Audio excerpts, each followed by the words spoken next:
I'm Matt Gilhooly, and this is The Life Shift, candid conversations about the pivotal moments that change lives forever.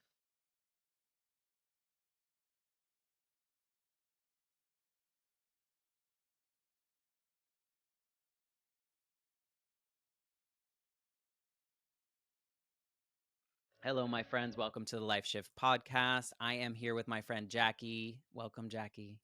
Thank you for having me. I'm so excited and just so excited to finally meet you since we've been connecting on LinkedIn. Yeah, so Jackie and I don't even know how long it's been. I mean, maybe sometime during the summer of Yeah. 2022, right? When did you you're a podcaster. When did you launch your podcast? I launched it in May. In May. Okay, so I launched this in So, March. So yeah. it was probably sometime like June or July that we Yeah. met. And we met on LinkedIn, and we were both kind of looking for a community of other podcasters, new podcasters in the space that was not business to business, right?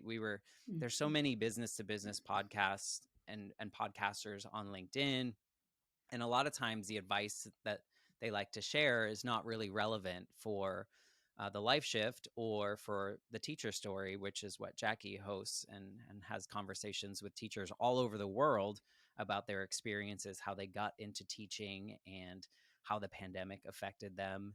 And definitely something that we'll share in the show notes so that people can start listening and connecting with you, Jackie. But Thank uh, you. you're a podcaster. What do you love about podcasting? Well, it's funny because I would never, ever see myself as a podcaster. Same. Um, I don't really like to share my voice. And I don't, in the beginning, did not like listening to it. And I just got really into listening to podcasts, Mm-hmm. particularly during the pandemic. And I just started having these conversations with teachers. And I'm like, they need to share their voice. Like, this needs to be out there. Like, a lot of people don't know the behind the scenes of school. And I just love connecting with teachers from all over. I've learned so much from them. I've been inspired to do new things in my classroom, but I've also learned really hard stories that show why it's so important to have teacher advocacy and really kind of transform the education system to make it more supportive for teachers, because it's really, particularly in America, it's just not where it needs to be at all. So I just enjoy that connection I make with these guests. Yeah, and I feel like our our approaches are very similar, right? We have Mm, our own stories that kind of led us to this, but in these episodes, we're not really sharing our stories, but to, bounce off of what maybe a guest might have said and how that compares or contrasts to what they're talking about. So I feel that too. It's like, hmm you did on your show, you did your own story and how you got you know, to where you are now, and part of today's conversation will be a shift within the teaching world and how that affected lots of areas of your life, which I think is going to be mm, really cool. And myself, I've been an educator for since 2008 in a different space with a different experience, and maybe someday we'll talk about that on your yeah, show. But that would be great. that I can relate to a lot of these stories that your guests are sharing, so it is relatable even if you don't have that direct experience, right?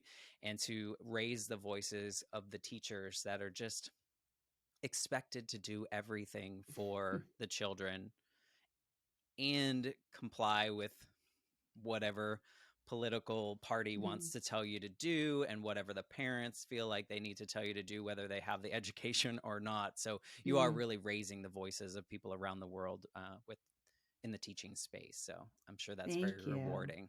Yeah, very rewarding. And I've learned so much from people in other countries. And I Hmm. think with that is also looking at not only the differences, but the similarities of what we experienced in the pandemic. And I just love seeing kind of, I don't know, the connections we can make with people that are in Malaysia or in Africa, like all over. And there's a human connection there. So I really have enjoyed that. So thank you for sharing all of that about my podcast. Yeah, for sure. Yeah, this is just a plug for your podcast. It was nice talking to you. Bye. No, but I feel like, I think it's important. And I think it's the same with the life shift is like these are just regular, I mean, we're all regular people, right? And Yeah. we all have a story to share.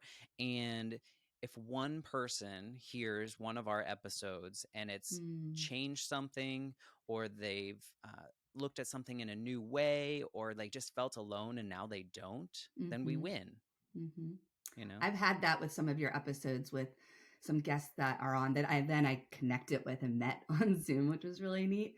But certain stories where it resonated with me, like I've been there, like Mm-hmm. I've gone through that experience, and for them to open up and share so much and be so vulnerable, it's just, I have, immense respect for the guests that have been on your show and how open they are, because it will resonate with people and it'll make them feel also like it's not only me that's gone through something like that.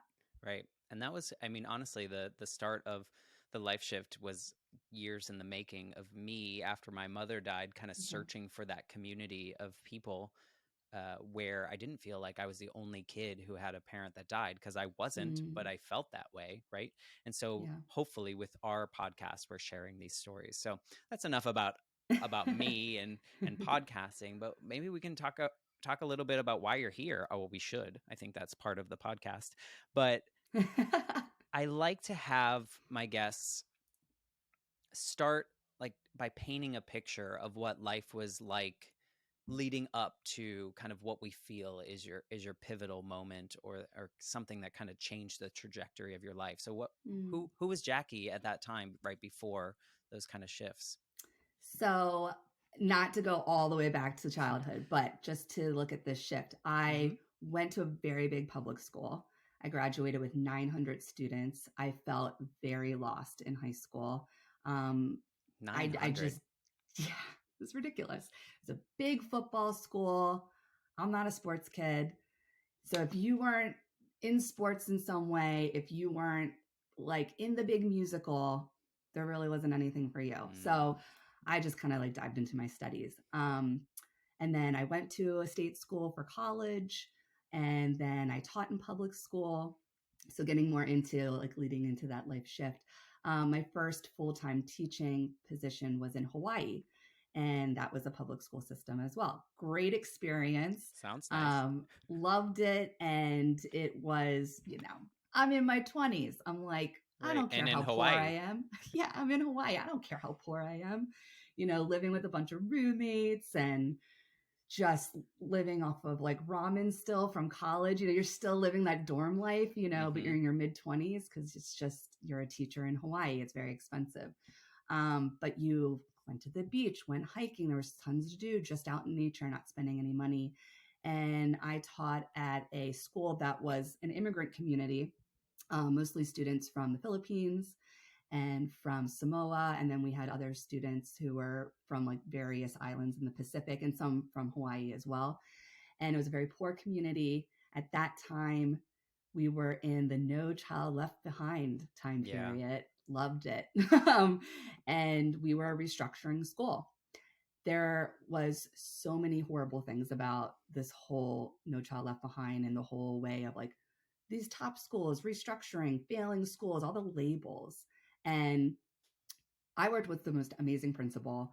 I worked with unbelievable colleagues, and the students were, they weren't like always like, in their best behavior, but it was Right. middle school too, right? Middle school. The But they kids. were really good kids. It was a good school. But on paper, it was a restructuring school Mm, because of test scores. And we had a lot of ESL students. And so they had to take the same tests as the other kids as long as they've been in America, in Hawaii, for a year. They weren't proficient in English. Um, and they didn't have the preparation for these types of standardized testing. We would spend weeks preparing them for tests. Then they would take the test like over a week span. And then we'd have to go back and like look at the results and then see like where we fall. It's always restructuring. mm-hmm. And then the school has to pay for some professional development company or whatnot to come in and do a whole like, this is what we're doing this year. Right. Here's the program this year. And then that program would cut into your teaching time. So, like, for instance, in the social studies department, I'm all for like reading programs and embedding that in all the humanities. But we had to go once a week to the library and get on this like online program that the school had to buy as part of their thing they were doing that year, that literally had nothing to really do with our curriculum. It would take all this time out of the classroom. You wanted to like work on something like a project, and now you got to go do this. Right. Very, very frustrating. Not the school's fault, not even the state's fault. This was a Right. national program. Oh yeah. I And have lots to say about No Child yeah, Left Behind, but we're not going to talk about that here. But I mean, I feel like yeah, it it changed so much that we're yeah, still feeling the effects of now. for And maybe sure. that's something we talk about on the teacher story. But, I feel Yeah, like yeah, it sounds like this moment in time is like all these outside forces are now telling you to do all these things that are not serving the purpose that you're there for, right? You're like, yeah. I came here to teach them about, what were you teaching? History? I was teaching eighth grade American history, seventh grade Hawaiian history. Oh, that's cool. But Yeah, like, yeah, half of your time was eaten up by going to the library and using this tool that was not valuable, or teaching right. to a test that at the end of Yeah, the day is not going to matter, right. right? It's not going to advance their learning or Yeah. any of those moments. So And the that students sounds hated it. frustrating. Yeah. Right, exactly. They hate school enough, like Yeah. let's help them get to a place in which Right. they enjoy. Or I'm sure as a teacher, I mean, I know a lot of teachers super passionate about their topics, but when you're Yeah. told you have to do things in a certain way, did that hmm eat at you? Yes, it did. Very much so. And like everyone that was part of these, and the fact that it was like a new program every year, Mm-hmm. it's just there was no consistency. It wasn't like seeing something through long term to see the growth and the results. Right. It just felt so kitschy. Like it just felt like, well, we're at this position, we're restructuring, so we got to do this. And Mm-hmm. it also ate into our faculty time. Like we had to get training on that, and often feeling like we don't even want to do this. So when you're feeling like something is being forced upon you, and the whole kind of point of going into teaching is to be a creator, like to Mm-hmm. create curriculum that you are passionate about, and then you're like being told to do something that's going to cut into that, and your hands are tied. It's really frustrating, and it didn't work. Like the test results weren't getting any better. Right. Like it wasn't working. It's just like constant band-aids trying to plug a Constant. hole in a boat. Yep. So then the recession hit. So this is Mm. kind of like leading us closer to that life shift. So 2008, the recession, didn't really feel the full impact until maybe like 2009 into 2010 in Hawaii, because most of the economy is based on tourism.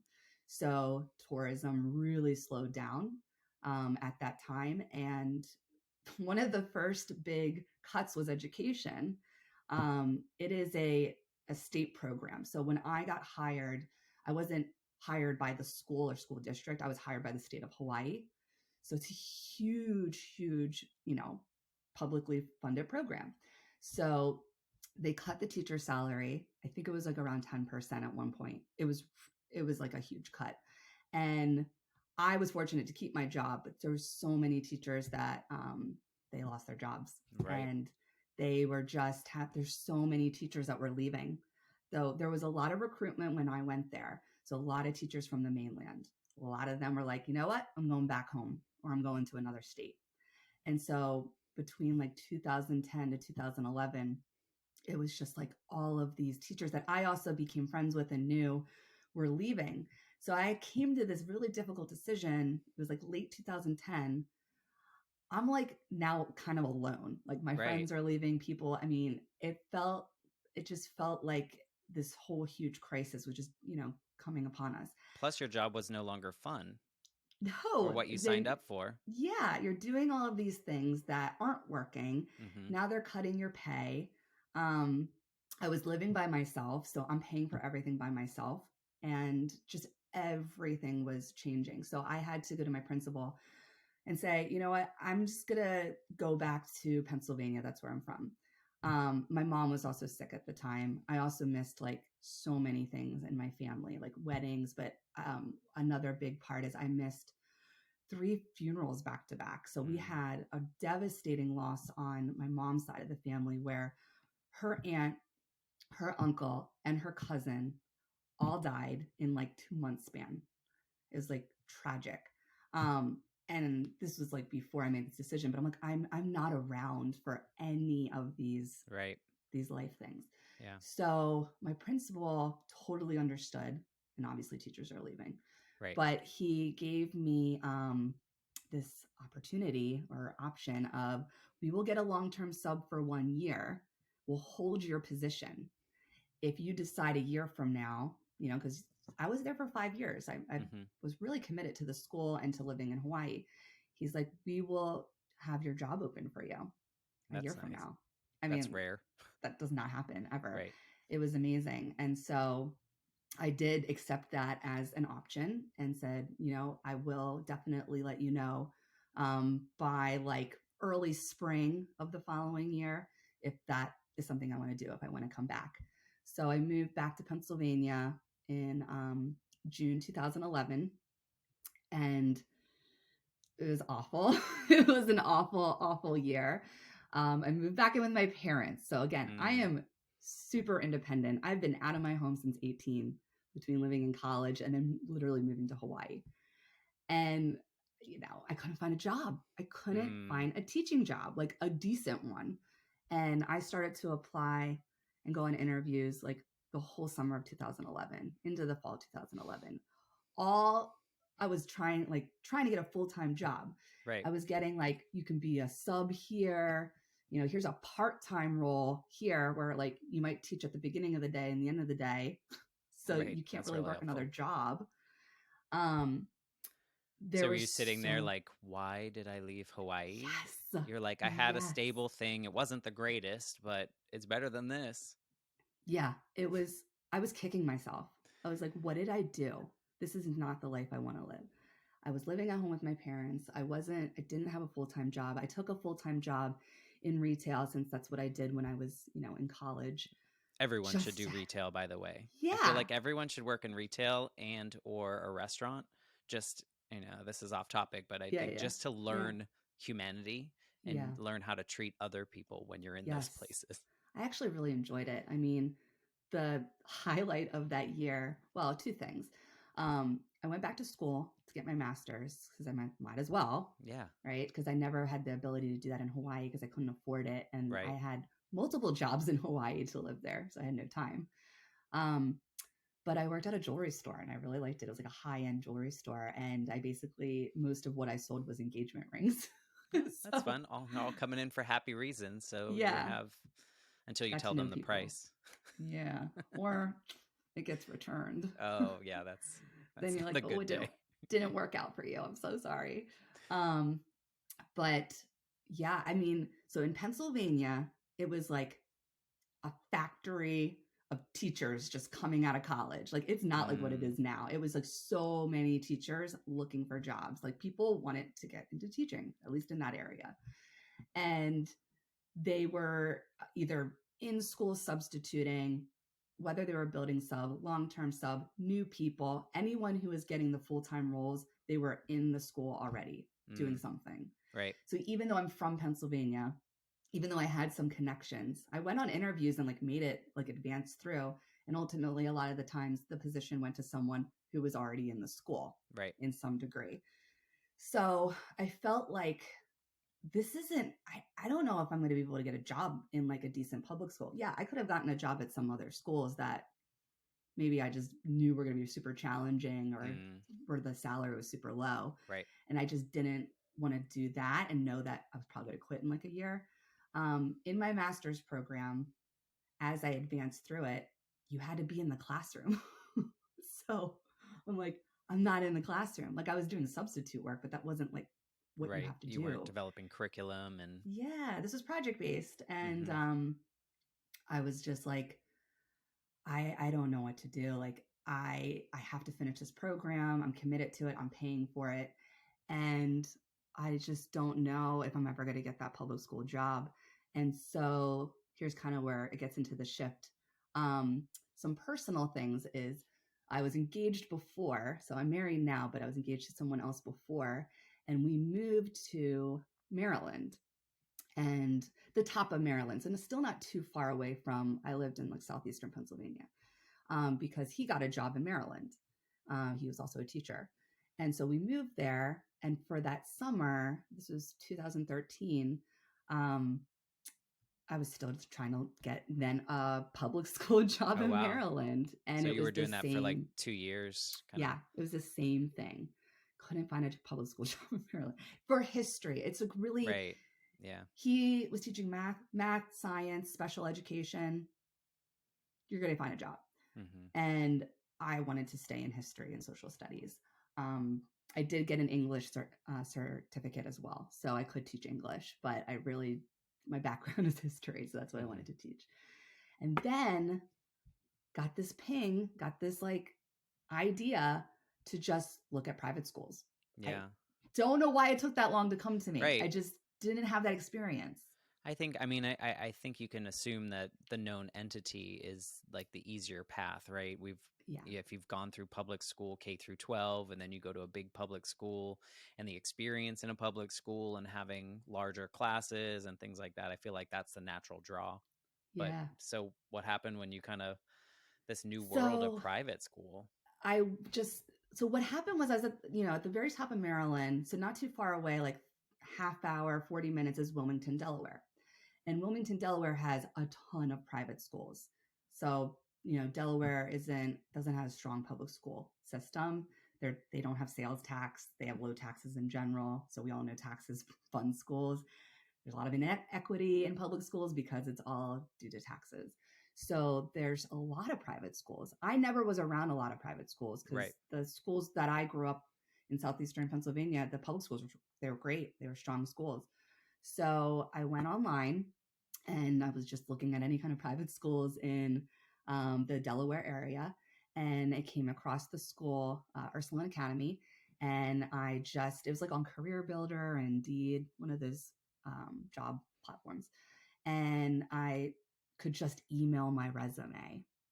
Okay, so another process in Pennsylvania, and I'm sure a lot of other places in the country, because there were so many candidates looking for teaching jobs in these public schools, they created a system where you had to go online, you had to sign up on this portal, you had to fill out like a 30-page application, you had to like write essays. It was ridiculous. You had to upload everything, even your transcripts, and not get a call. And then not get a call. And it was exhausting. It would take hours to apply. This was like email.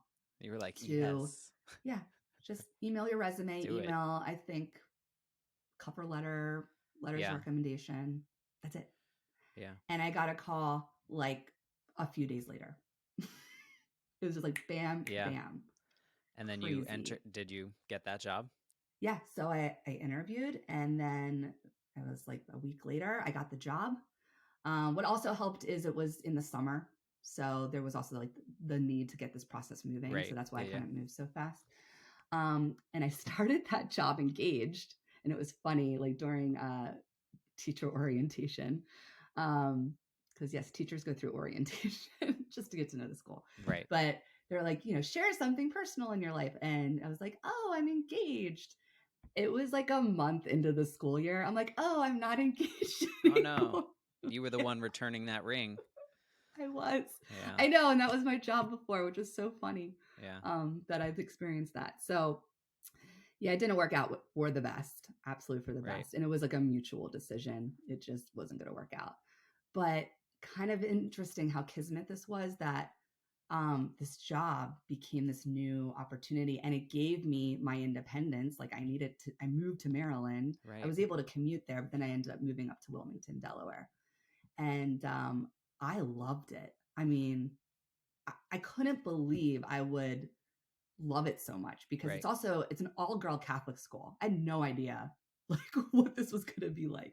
And I was teaching AP psychology for the first time. And in the interview, I remember they asked me, you've taught history, you've taught, basically all of like just social studies. And this is like, it's a science, but it's like still in like social sciences, right? And social studies departments.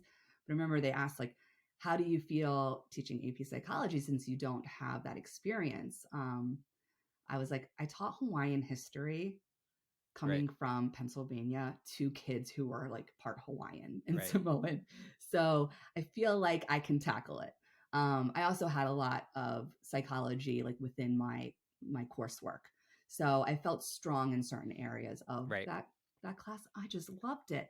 The community was so beautiful. I've never experienced anything like that tight knit. Yeah. Um, What was so different about the job? Like, well, did you the have to pay was low. the pay was low? Okay. Did you Yeah. have to abide by the No Child Left Behind stuff that Nope. you were experiencing? So it was Nope. all self-contained. You were able Yeah. to actually do the job that you always wanted to do? Yeah. So the curriculum was AP psychology and like a world regional history, which essentially an AP class is kind of like written for you. And then you can just kind of make it your own with Hmm. projects and assessments, but you have to follow like certain units you have to cover. Right. The other course, I literally could rewrite myself.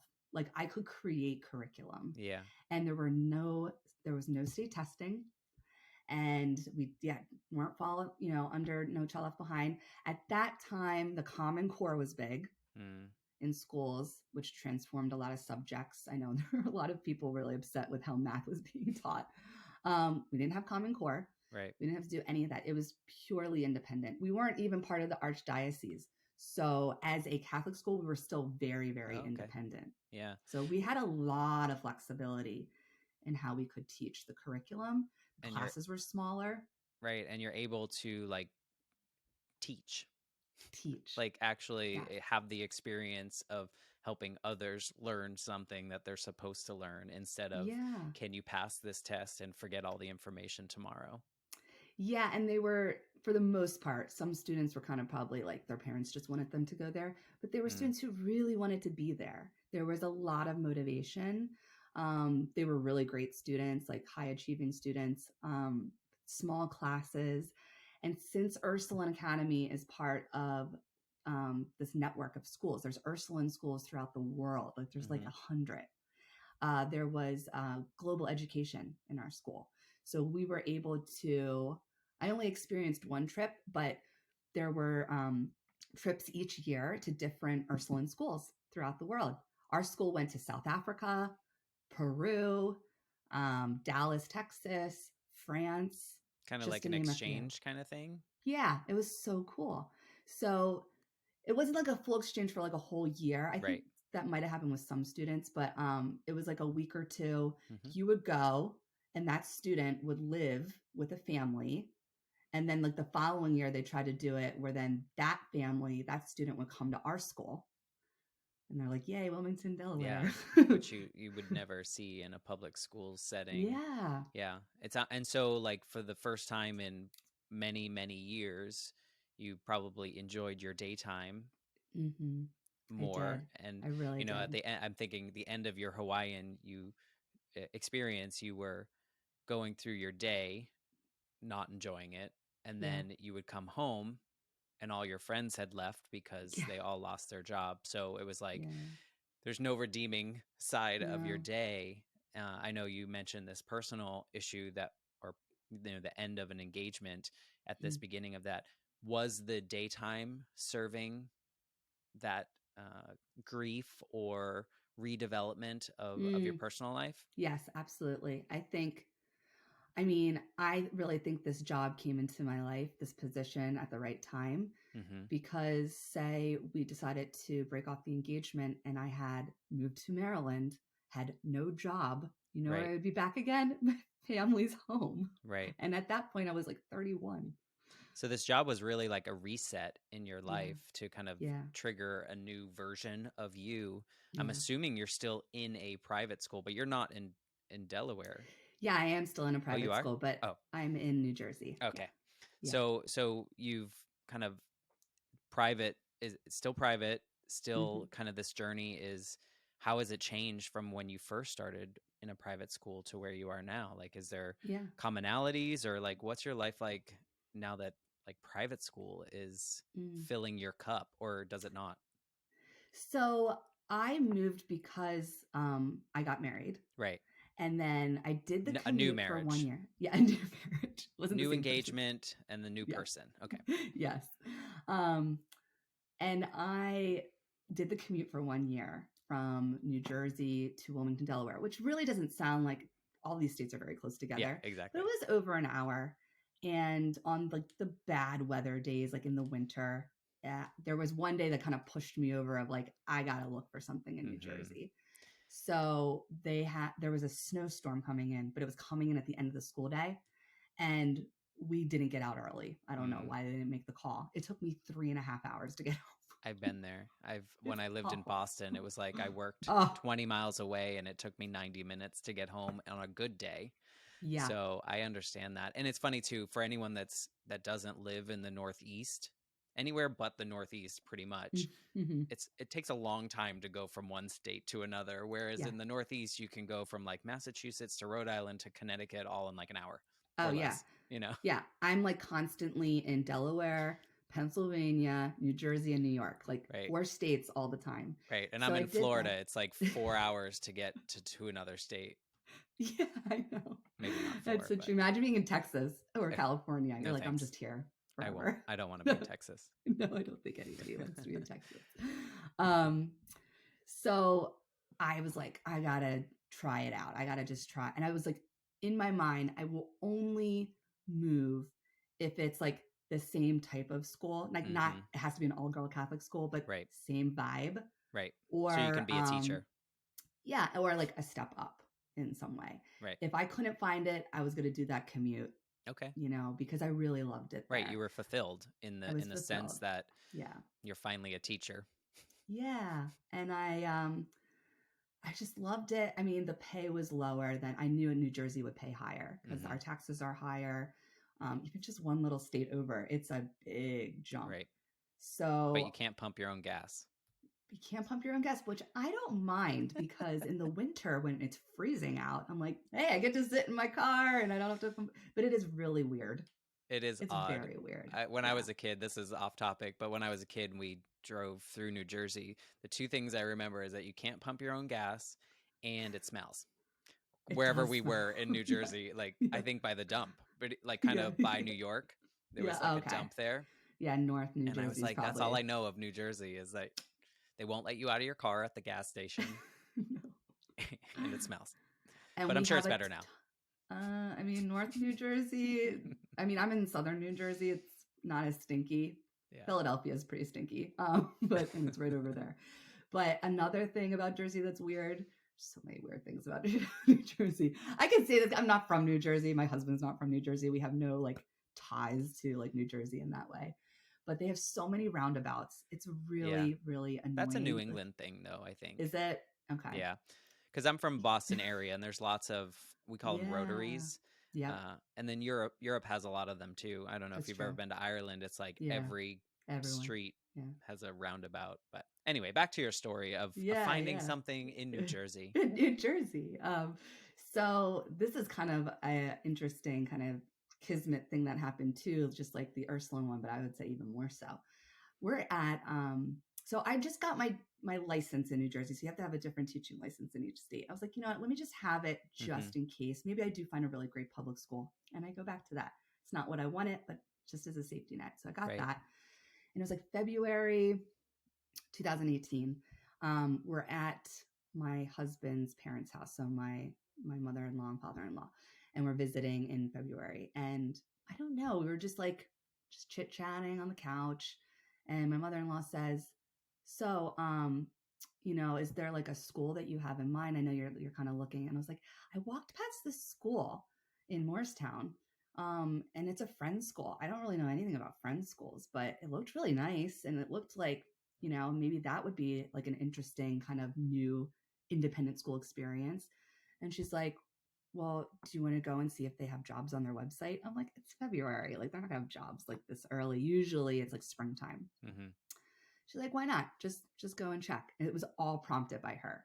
And I also had a really close relationship with her. Like, she definitely was like my own mom to me. So we went and we looked on the website, and sure enough, there was upper school history, like right What's the there. chances? I'm like, what's going on? And this that's is crazy. close by, right? Yeah. Because you said you walked by it. Yeah, it was really close at the time. Like, we moved later on, and just a little further out. Like it's like a 25-minute commute now. But at the time it was like a 5-minute commute. Wow. It was like down the road from our apartment complex. So it was I think that was President's Day weekend, but we had the Monday off. So I was like, I'm just getting all my stuff together. I'm applying for this job. So I applied, got it in. That Friday, I was actually at a funeral for a student's parent. And so I just checked my phone afterwards, and I got a call from the school to come in for an interview. I'm like, okay, this is kind of crazy. And the interview was the next Monday. So it was like Friday, I got the call. They're like, can you come in Monday? So for some reason, I thought it was like for this school, that school year still. Like maybe someone just Like, left and I wouldn't be able to do it. I wasn't going to leave my other job. I was still at Ursuline. So, because I'm like, why are they doing this so quickly? They just do things very early at this school. So I went on a Monday. It was such a neat interview experience. I've never had this. It wasn't like sit down, meet with like all the, administration. It was almost a full day so I took the day off from work, and I met with like the head of school, assistant head of school, gave me a tour of the whole campus. I met with the department chair, a couple people in the department. I met with the head of the like theology department, because a friend's school is also religious. I met with the diversity director. I had lunch, I think, with the diversity director. They have a beautiful dining hall. And so got to have lunch, sit down. Everything was conversational. It wasn't even like, hi, I'm interviewing you. Here are the questions. It was like conversation. Right. And isn't that how interviews should be? I mean, we know that you're qualified, right? You've had all this teaching experience. You have your master's degree. You have your undergraduate degree. Like all that's proven, right? We can look that up and someone will confirm that. But the humanity part of it, especially probably for a private school, right? You need to have the right type of demeanor and that you fit in that space, because it's more a smaller and more, I guess, like a family or community type feel. Yeah. And it's not like just looking at your resume and what you've done. I think they do it in that style, which again, I didn't have that experience at the other school. This was very different, but they want to see, will you fit into this culture? Right. Like, and sometimes it's not a fit. I mean, sometimes you can't figure it out. It's good to know. It's good to know. Yeah. It's good to try to get to that space. My most favorite of interviews and jobs that I've had are like what you describe. And it's a conversation. It's not like, if you were a tree, what kind of tree would you be? And it's like, well, what is that going to tell you, really? Yeah. But tell me about your experiences. Tell me about this. Here's what we do here. How do you feel about that? Having these real conversations, kind of like we do on our podcast, like this gives us more a sense of how you're going to fit into this space than, here's my 30-page application for your school. Here's my essay that I've proofread 400 times, so it says nothing like I would normally would say it, right? Like these are all. I used to teach a business related class, and we would talk about interviewing, and my prompt was always like, what is the one thing you're not in an interview? And my answer to them, because they would say all these things that wasn't really where I was going, but my answer was yourself. Because I think we were always so conditioned to be like so buttoned up, so rehearsed. So that's refreshing to hear that schools or at least private schools are kind of, or the one you're at is doing that. That's what I really was frustrated with the public school experience I had when I was trying to find a job in Pennsylvania. I felt it took me back to high school. I felt like lost, like a number. Yeah. Nobody's getting to know me. I mean, no offense. Oh yeah, hundreds of applicants. Right, because everyone, they're really just looking for what's on the paper. How does it fit? How low can their salary be? Yeah. I would share these really beautiful stories I had in Hawaii, and it was kind of like, yeah. Like it wasn't appreciated until I went to independent school, when the principal at Ursuline Academy called my principal in Hawaii, and she's like, I had the most amazing conversation with your principal in Hawaii. And like that just solidified, like, we're hiring this person. And it was human connection. It Yep. wasn't like you're on a conveyor belt. And it was such a blessing to make this shift. And so I've been at this school now as my 5th year, and very similar to the other school in that it's small classes, Mm-hmm. it's religious, but it's different. I actually really got into Quakerism. I'm not a Quaker, like I'm not going to go to meeting on Sundays, but I really do like Quakerism and the way it's kind of infused in our curriculum and in our like school culture. And it's all about like, it's really about simplicity, and it's about taking time to like deeply reflect on things. And when we go to meeting on Wednesdays in the meeting house, which is like this super old meeting house, it's like hundreds of years old. I've talked about this recently, that it just like smells like history. It's Mm-hmm. just so cool to be in this space. You just sit and it's just quiet for like 40 minutes. And if you feel like you want to talk about something, you stand, and it could be anything, just like anything you want to talk about. No one responds. You just have that space. How big is that Um, school? Like how many students? so it's a 3 division school. Okay. We have pre-K to 12. So I'm going to say in like the upper school, so 9 through 12 is about 370 students or something around there, something like that. So a lot Each smaller each than the high class is school like you went to. 70. Yeah. Each graduating class is like 70, Okay. 70 to 80. Very That's small. significantly smaller. Yeah. So small. Then. So I really get to know the students. I get to Mm-hmm. know Yeah. the faculty, because our departments are obviously very small too. We don't have like these huge departments. Would you say Um, that you just mentioned human connection? Would you say mm, that's the biggest difference between teaching at a public school and a private school yes. with what you can do now is that you can, I mean, I'm sure in a public school you're able to make a human connection with your students, Yeah. but it's not as authentic as maybe it is now. Yeah, no, I absolutely 100%. It is about the culture too, because I will say, and I did some teaching, like substitute, like long-term substitute work in Pennsylvania, right before I went to Hawaii. So I can kind of compare the two public school systems. Hmm. It is the culture too. Like I felt connected with the kids in Hawaii, but I had so many. I think I Right. had like 150 on my roster. And so now I have like 50. Were It's you totally different. were you ever like apologizing for the way that you had to distribute the content to the students? Like, I really want to do it this way, but I'm sorry, we have to do it this Mm, way. sometimes, yeah. I mean, I did have some wiggle room because I taught a gifted class. Hmm. So we had a gifted program. And so there were I have for thoughts each on that core too. subject. Yeah, yeah. So, I mean, I had some more room to grow and develop my curriculum there. Yeah. But for the other classes, yeah, I definitely felt like kind of my hands were tied and couldn't do as much. And when you have 35 students in a class, like I had 35 was my biggest at one point, I just felt like I couldn't really give them the attention and really fully get to know them Right. as a person too. Right. And They become it, closer to a yeah, number than a human yeah, yeah, without, without you intending to do that. But especially when you have all the requirements of you from the yeah. federal government telling you a Mm-hmm. certain way, or you have to teach to a test, or you have to do all these things that are not what you signed up for. How many students do you have now, like in a class? So I have anywhere from 10 to like 18. So you know them very Yeah. well. Yeah, I know them very well. And this is a new role. And they might have it in some public schools, but I'm an advisor. So we also have time built into the week where we meet with a small group. So I have 10 advisees, and we basically become like a little family, and we get to know each other. I'm there to support them academically. We like go over like their classes, right? How they're doing and everything. But then we also like connect as a group. Hmm. And I really like that too, because it gives you another sense of like this even smaller community. Right.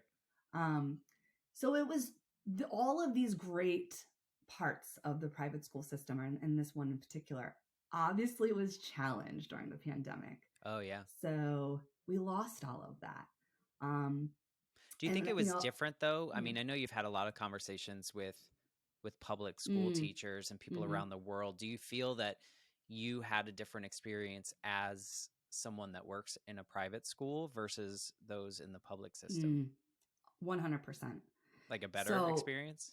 yeah, better experience. I mean, it's still really Right, challenging. challenging, of course. Um, but part of doing the podcast and talking to these teachers all over, it made me reflect on, oh my gosh, like I didn't go through any of that. Like Mm-hmm. we were virtual right away, which was really hard to do, but we were virtual in March. Right. We had school. I mean, it was on Zoom, but we had school for the rest of the school year. Mm-hmm. And we had a grace period. Like if the students didn't do well that last quarter, that grade didn't count. Right. I talked to teachers where they were still having to hold all the kids accountable Right. and give the grade that they earned in the height of the pandemic. And I think too, there's this, I mean, because you have this human connection with these students, 10 to 18 students, you know them, they know you. There's this reciprocity of like Mm, respect and understanding.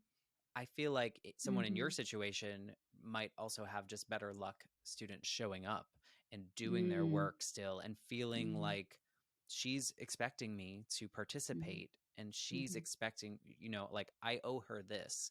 Whereas mm-hmm. in public schools, when you're just a number, like the teacher doesn't Yeah. care about me. Mm-hmm, I don't even know the teacher's last name. Like it's just my teacher, mm-hmm, so mm-hmm. I wonder if that's also feeds into why you had a little bit more success than what others have Yeah, gone through. I didn't think about that until right now. So thank you for that. We still had the struggles of like turning on the camera. And Right. of course, there were some students who really just weren't, weren't able to do anything. And we did have internet issues with some Mm-hmm. students too. But no, most part, they showed up Yeah. and they were working and they were connecting. Like, I will actually say, I didn't mind virtual school in the spring of 2020. A couple of things. I was at home, so I got Right. to wear like my yoga pants. Right. I got to have more time, to eat a proper lunch, to go on a walk. Like my schedule felt like a little lighter in a Yeah. way. It was a lot of prep work for all the technology. But Yeah. once you got into a rhythm, it just felt like a little lighter. I didn't have to commute, all of that. But also not just lifestyle wise. When there were really hard things to talk about, the students like opened up. Like Mm-hmm. we connected. Like Yeah. it wasn't just teacher student. It was like we are humans going through a really difficult time and we're connecting and vibing in that Right. way. And that's kind of now lost a little bit now that we're kind of like just back to school regularly. Like I enjoyed that so much. Like I saw students really caring for one another, Right. caring for you as an adult. I was like having more time to really connect with them. I started doing this check-in at the beginning of class on a Google form, and many of them would just like pour themselves out on it, Right. like just questions about how they're doing, and I still kind of do it now, and they're like, I'm good. Yeah. You know what I mean? So it Yeah. felt like they had a space to really want to be connecting with each other. It was great in that way. So what do you think that switching from public to Mm-hmm. private has changed about you personally? Like not about your Mm-hmm. teaching, not about anything. It's like what has like that pivot in your life? Like what have you learned about yourself from that? Um, I think I've become more of a human teacher. If I know that sounds weird. I feel like when I was teaching before, it was like I have to be the expert, Mm, right? And I have to do all these things. And I need to, it was definitely still the I'm your teacher, you're the student, right? And right. there wasn't a lot of other like part of that relationship. It's like I assign you things, I grade. Yeah, we can have some banter, we It can was more laugh, especially transactional. yeah. This is I learn from my students, and Right. I tell them that. I'm more transparent as a teacher than I've ever been before. I think the pandemic has been part of that. Mm-hmm. I open up to them to share things like how like teachers do things and what we're going through behind the scenes, Mm-hmm. and they really respect that. Like I ask for their feedback, not only in the class but like just in general with like what's going on in the school, what's going on in like the community, and I'm not as scared to have difficult conversations. With people other I than students? Well, actually, I could do it better with students than some adults. Because they're But not ready. I wouldn't have done that, I think, in public school. I Yeah. don't know. And I think it's easier also with smaller classes. Yeah. So, Do you think you're a you know, different human though because of it? Like, do you think that your relationships outside of work mm, are different? Do you think there's anything that kind of bleeds into your other part of your mm. human experience? Yeah, I think I spend more time really getting to know people and like spend time listening to them, Yeah. especially now having this advisor role and thinking more deeply like about my connections, with people. This school particularly it's a very rigorous school, and not just like rigorous like we just have all these AP classes. We have that too. But you really push like critical thinking to like the next level, and these students are there. So it has really challenged me, to dive in deeper into my curriculum, um, and do more with it than Yeah. just like, okay, I covered these units or I covered these time periods in Right. history. Yeah. So, Yeah. I mean, it sounds like private school has just made you a better teacher. It's made you Yeah. someone that cares more because you're allowed to care more. And there's the freedom to do all the things that younger you probably Mm. thought teaching was. Mhm. So, thank you Mhm. to private schools, right, for your students. So, I love to kind of wrap up these calls Mhm. with a question. And I'm thinking that you can choose either one. So there's your option to, if current Jackie could go back to Hawaiian recession Mm. Jackie and tell her something about like the journey that she's about to go on, what would you say? Or what would you say to someone that's kind of figuring out where they should send their student to learn, Mm. should they go to public school? Is there, what's better? So however you want to answer, whichever one you want. Um, I'll start with the first one because I kind of like both questions. Um, I would tell myself, the Jackie in Hawaii, that life isn't this like perfect package Mm, or like linear, timeline. You hit this. It's messy, mm-hmm. but that's like part of it, right? And when you go through some really challenging times and then you get to like the other side, it is so sweet, and it's gonna get there. It Yeah. might take some time, but it's gonna get there. So I would say that. Like trust the um process, understand yeah. that there are reasons why certain things. I mean, I don't think you would value your experience now as much had you not been mm, frustrated with mm, the public school system and what yeah. you were experiencing at the time. I feel like it makes this much sweeter Mm-hmm. because you went through that. So I always think Yeah. that too with other guests. We talk about like these harder moments in our lives are mm, actually what make our lives so cool now. yes, absolutely. You really can't appreciate your life unless you go through struggle. You have to really, you got to see both sides of it. And I don't know, I think just going back to like what I how I learned like about myself as a human through this process is just that it's like okay to be vulnerable. Yeah. It's To okay be to a be human. vulnerable. Yeah, to be a human. And you don't have to be perfect. I always was trying to be that perfect teacher, and I don't do that anymore. Yeah. Well, um I mean, to be honest, I think that's a product of our generation as well. We were yeah. kind of trained to do one thing after another, and there would like check marks of Yeah. achievement and what we have to do. So I'm glad that you found this more authentic version of your teaching experience because it Yeah. probably makes your life that much more fulfilled. Yeah.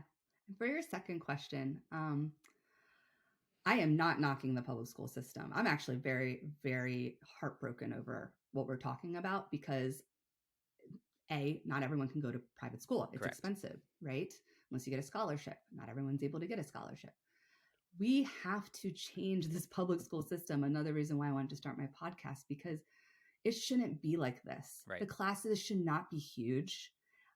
Teachers should be paid better and respect it more. And the qualities I'm talking about in the private school should be in the public And school, can be. and can be. Hmm. It is a social program, and it's supposed to be equitable. It is not. It is. I had a student write about how, she's from Camden, New Jersey, and now she's got a scholarship and goes to our private school. Just how How different different. the schools are. Yeah. Yeah.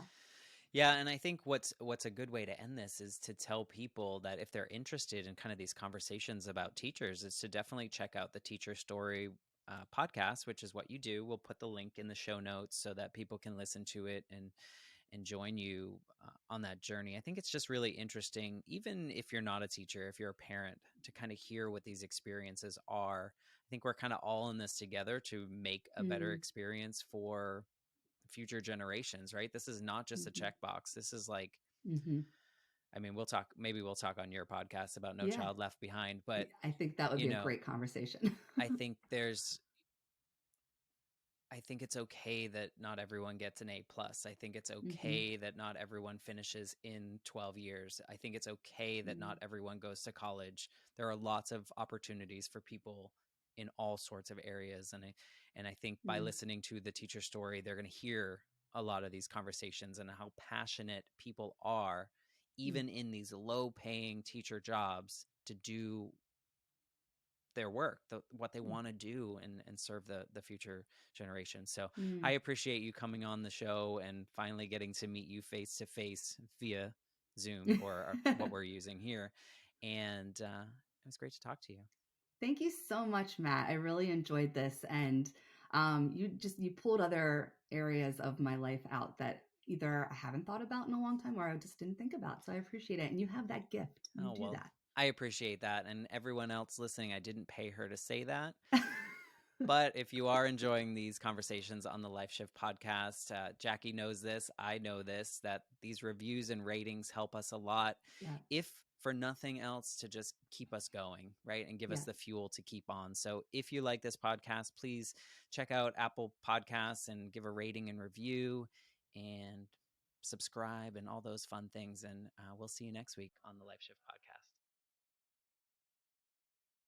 I'm Matt Gilhooly, and this is The Life Shift, candid conversations about the pivotal moments that change lives forever.